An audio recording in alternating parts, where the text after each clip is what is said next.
नमस्कार मित्रांनो, मी बापू बेडगर आणि मराठी दरबार या आपल्या यूट्यूब चॅनलमध्ये आपले मनापासून स्वागत आहे. तर बघा, DBT म्हणजे डायरेक्ट बेनिफिट ट्रान्सफर. आता ही नेमकी संकल्पना काय आहे ते आपण पाहूया. तर बघा, आता तुम्हाला शासनाचे जे काही निधी असेल, म्हणजे शासनाचं जे काही अनुदान असेल, उदाहरण म्हणून पाहायचं झालं तर लाडकी बहीण योजना असेल किंवा तुम्हाला संजय गांधी निराधार योजना असेल, राज्य पुरस्कृत ज्या काही योजना असतील, केंद्र पुरस्कृत ज्या काही योजना असतील, त्या योजनांचं अनुदान असेल, तुम्हाला पीक विम्याद्वारे मिळणारे पैसे असतील किंवा इतर शासकीय योजनेचा लाभ जर तुम्हाला घ्यायचा असेल तर ते पैसे DBT इनेबल असलेल्या बँक खात्यामध्ये जमा होतात. आता बघा, तुम्ही म्हणाल की आम्ही तर स्टेट बँकेचं अकाउंट नंबर दिला होता, पण आमचे पैसे जमा झाले बँक ऑफ इंडियात, म्हणजे कुठल्याही बँकेचं खातं असेल त्याच्यामध्ये. तर असं का होतं? तर समजा तुमचं स्टेट बँकेमध्ये खातं असेल आणि दुसऱ्या एखाद्या बँकेत खातं असेल, समजा पोस्टात खातं असेल, तर पोस्टाला DBT इनेबल असेल, तर जरी तुम्ही स्टेट बँकेचं पुस्तक दिलं किंवा स्टेट बँकेचा खाते नंबर दिला, तरी तुमचं ज्याला आधार संलग्न आहे, ज्याला आधार इनेबल आहे, ज्याला आधार सीडिंग आहे, त्याच बँक खात्यामध्ये तुमचे पैसे पडतात. आता लाडकी बहीण योजने असेल, तसे PM किसान योजना असेल, नमो शेतकरी सन्मान योजना असतील, या निधीचे बरेच शेतकऱ्यांचे पैसे हे DBT क्लिअर नसल्यामुळे पडत नाहीत, आधार सीडिंग नसल्यामुळे पडत नाहीत. तर बघा, तुमचं DBT क्लिअर आहे का नाही, किंवा तुम्हाला शासनाचं जे अनुदान भेटतं, जे तुम्हाला PM किसानचे पैसे भेटतात, जे नमोचे पैसे येतात, कोणतेही शासनाचा तुम्हाला ज्यावेळेस लाभ होतो वैयक्तिक, तर ते तुमचा लाभ भेटण्यासाठी तुम्ही पात्र आहात का नाही, म्हणजे बँकेत पैसे येण्यासाठी तुमचं DBT क्लिअर आहे का नाही, तुमचं आधार सीडिंग आहे का नाही, हे तुम्ही कसं पाहायचं, ते तुमचं ऍक्टिव्ह आहे का नाही हे तुमचं कसं पाहायचं, अगदी 2 मिनिटांमध्ये तुम्ही ते पाहू शकता, तुमच्या स्वतःच्या मोबाईलमध्ये पाहू शकता. तर हेच तुम्ही पात्र आहात का नाही, तुमचं DBT इनेबल आहे का नाही, तुमच्या बँकेला कुठल्या बँकेला आधार संलग्न आहे ते आपण सविस्तर पाहू शकतो. चला तर मग व्हिडिओला सुरुवात करूया. तर बघा, तुम्हाला गुगलमध्ये जायचं आहे आणि गुगलमध्ये आधारचं UIDAI हे असं टाकायचं आहे आणि त्यानंतर बघा, आधारची वेबसाईट तुमच्यासमोर आलेली आहे, जी पहिल्यांदा आलेली आहे त्याच्यावरती क्लिक करायचं आहे. आता बघा, त्याच्यावरती क्लिक केल्यानंतर तुमच्यासमोर अशा प्रकारचे एक पेज ओपन होईल. त्याच्यामध्ये तुम्हाला भाषा निवडायची आहे. याच्यामध्ये इंग्रजी दिलेली आहे, हिंदी, अशा बऱ्याच भाषा दिलेल्या आहेत. 12 भाषा दिलेल्या आहेत, त्याच्यामध्ये मराठीसुद्धा आपली आहे.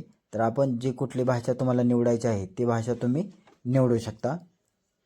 तर बघा, या ठिकाणी भाषा निवडल्यानंतर तुमच्यासमोर अशा प्रकारचं पेज ओपन होईल. याच्यामध्ये आधारची संपूर्ण, तुम्हाला आधार सेवा केंद्र असेल किंवा आधार अपडेट करायचं असेल, नवीन आधार काढायचं असेल, आधारचं PVC टाईपचं आधार काढायचं असेल, तर जर आधारचे तुम्हाला प्रिंट काढायचे असेल तर याच्यावर सुद्धा आपण सेपरेट व्हिडिओ बनवू. तर बघा, याच्यामध्ये सर्व आधारच्या ज्या काही सेवा आहेत त्या सेवा संपूर्ण याच्यामध्ये दिलेल्या आहेत. तर आपण बघा, याच्यावरती जर कोणाला समजलं नाही, ते वरती जे येतं याच्यावरती निळा आला पट्टा की त्याच्यावरती क्लिक करायचं. बघा, माय आधार याच्यावरती आपण क्लिक केलेलं आहे. आता याच्यावरती क्लिक केल्यानंतर बघा, तुम्हाला लॉग इनचं आणि थंबचं एक चिन्ह आलेलं आहे बघा. तर त्या लॉग इन या बटनावरती तुम्हाला क्लिक करायचं आहे. तर बघा, या बटनावरती आपण क्लिक केलेलं आहे. आता या बटनावरती क्लिक केल्यानंतर तुमच्यासमोर बघा अशा प्रकारचं पेज ओपन होणार आहे. तर बघा, आपल्या मोबाईलमध्ये अशा प्रकारचं पेज ओपन झालेलं आहे. आता आपण आधारच्या माध्यमातून या ठिकाणी लॉग इन करू शकतो. तर सुरुवातीला काय आहे की एंटर आधार नंबर. तर बघा, या ठिकाणी तुम्हाला तुमचा 12 आकडे आधार क्रमांक एकदम व्यवस्थित आणि जसा आहे तसा, याच्यामध्ये कुठलीही चूक करू नका, तो 12 आकडे आधार क्रमांक टाकायचा आहे. त्यानंतर खाली एंटर कॅप्चा, जो कॅप्चा त्या शेजारच्या चौकोनात दिलेला आहे, सेम तो कॅप्चा या ठिकाणी टाकायचा आहे. आणि त्याच्यानंतर खाली जी निळी पट्टी आली त्याच्यावरती क्लिक करायचं आहे. तर बघा, याच्यावरती क्लिक केल्यानंतर तुम्हाला तुमच्या आधारला जो रजिस्टर मोबाईल नंबर आहे, तर त्या आधारला लिंक असलेल्या मोबाईल नंबरवरती तुम्हाला एक OTP येईल. तर तो OTP या ठिकाणी तुम्ही मेन्शन करायचा आहे. एक 6 आकडी OTP तुमच्या मोबाईलवरती येणार आहे, जो की तुमच्या आधारला लिंक असेल.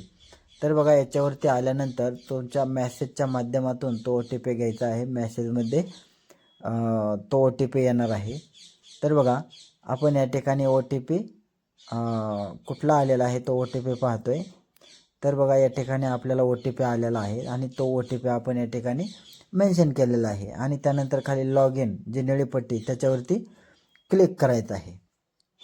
आता बघा, त्याच्यावरती आपण जसं क्लिक करू तसं जर तुमचा आधार इनेबल असेल, म्हणजे आधार सीडिंग असेल, या ठिकाणी बघा ऑप्शन आलेले आहे. तुम्ही ॲड्रेस अपडेट करू शकता, त्यानंतर तुम्हाला आधार कार्ड डाउनलोड करू शकता, PVC टाईपचा आधार घेऊ शकता, डॉक्युमेंट अपडेट करू शकता. आता महत्त्वाचं म्हणजे खाली बघा आहे बँक सीडिंग स्टेटस, याच्यावरती आपल्याला क्लिक करायचं आहे, कारण आपला आधार इनेबल आहे की नाही ते आपल्याला पाहायचं आहे. तर बघा याच्यावरती आपण क्लिक केलेलं आहे. जसं आपण याच्यावरती क्लिक करू तर या ठिकाणी बघा आपला आधार नंबर आलेला आहे आणि बँकेचं कुठल्या बँकेला आपला आधार सिंक आहे तर कोटक महिंद्रा बँक. आणि आधार सीडिंग स्टेटस काय आपलं ॲक्टिव्ह आहे, म्हणजे आपला आधार सीडिंग एनेबल आहे.